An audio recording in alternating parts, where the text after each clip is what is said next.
मस्त अशी बेसन पिठापासून बनवलेली स्वादिष्ट मिठाई. नमस्कार, मी गायत्री जी के मराठी मेजवानी या चॅनलवरती तुमचं मनापासून स्वागत करते. तर आज आपण बेसन पिठापासून मिठाई बनवणार आहोत. तर रेसिपी सुरू करण्याआधी तुम्ही आपल्या चॅनलला सबस्क्राईब केलं नसेल तर सबस्क्राईब करा, त्याचबरोबर बेल आयकॉनवर पण क्लिक करा आणि रेसिपी कशी वाटली ते कमेंट करून कळवा आणि एक लाईक करायला विसरायचं नाही बरं का. चला तर मग त्यासाठी लागणारं साहित्य काय काय आहे ते बघूया. बघा, इकडे मी बेसन पीठ घेतलेलं आहे, साखर घेतलेली आहे, दूध घेतलंय, वेलची पावडर घेतली आहे, कलर घेतलाय लाल कलर आणि मगज बिया घेतलेल्या आहेत आणि तूप पण लागणार आहे आपल्याला थोडंसं आणि चवीपुरतं मीठ पण लागणार आहे. तर बघा, एक बाउल घ्यायचा, त्यामध्ये घालायचं बेसन पीठ,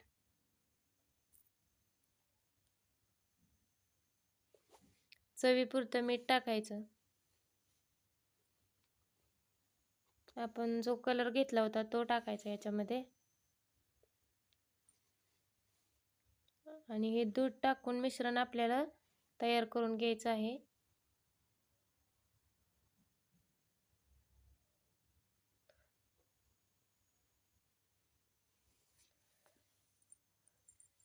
बघा, आता इथे आपलं मिश्रण बनवून तयार आहे.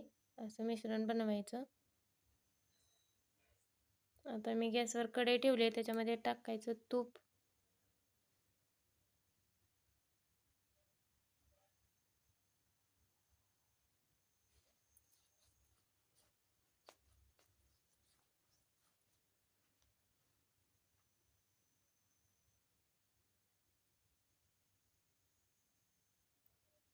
बघा, इकडे आता तूप आपलं छान गरम झालंय. आता त्याच्यामध्ये आपण हे बॅटर सोडूया. असं सोडून घ्यायचं बॅटर तुपामध्ये. खमंग असं खरपूस तळून घ्यायचं याच्यामध्ये तुपामध्ये आपल्याला.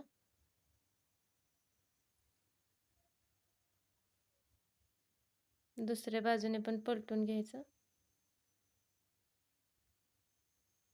छान असं खरपूस होईपर्यंत तुपामध्ये आपल्याला हे तळून घ्यायचं आहे.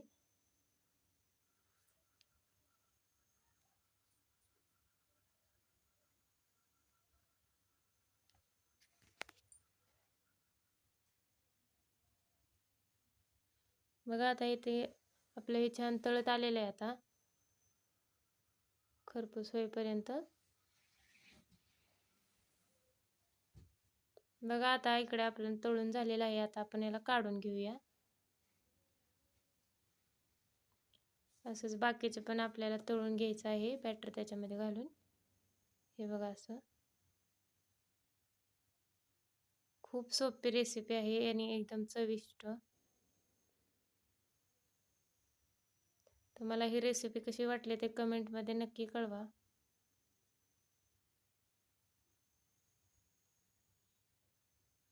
हे पण छान आपलं तळून झालंय. आता हे पण आपण काढून घेऊया. बाकी पण मी असे सगळे बनवून घेणार आहे.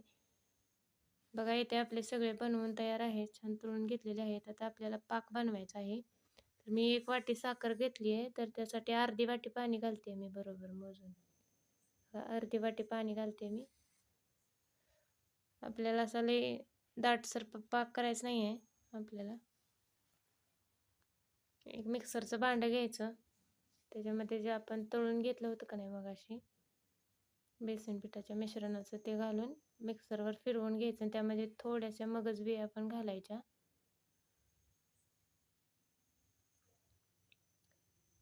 बघा, आता आपला इथे पाक बनलाय की नाही ते चेक करूया. तर आणखीन काय आपला पाक बनलेला दिसत नाही, तर याला आणखीन 1 मिनिटभर आपण ठेवूया. बघा, आता आपला 1 मिनिटाने आपला पाक बनवून पूर्ण असा तयार झालेला आहे. मस्त एक तार बनली आहे बघा त्याची. आता आपण हे बारीक केलेलं मिश्रण त्याच्यामध्ये घालूया आणि छान असं मिक्स करून घेऊया. त्यामध्ये टाकायची वेलची पावडर. छान असं मिक्स करून घ्यायचं.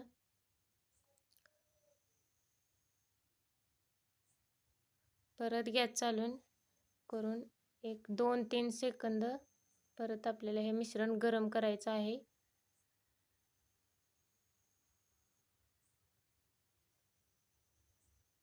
बघा, 10 सेकंदाने हे छान असं घट्टसर बनलेलं आहे. आता हे आपण थंड होण्यासाठी एका बाउलमध्ये काढून घेऊया आणि थंड झालं की आपली मिठाई याची बनवून आपण घेऊया. बघा अशा प्रकारची मिठाई बनवून घ्यायची आपल्याला.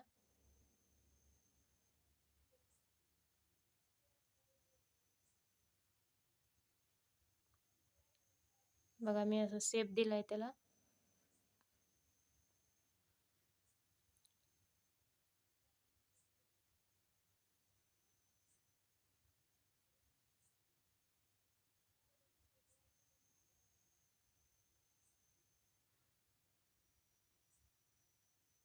अशी सगळी मिठाई बनवून घेणार आहे.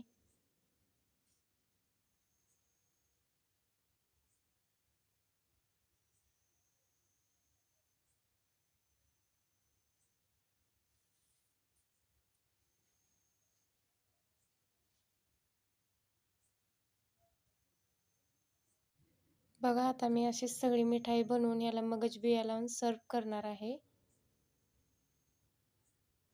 आता भेटूया पुढच्या रेसिपीमध्ये. तोपर्यंत बाय बाय.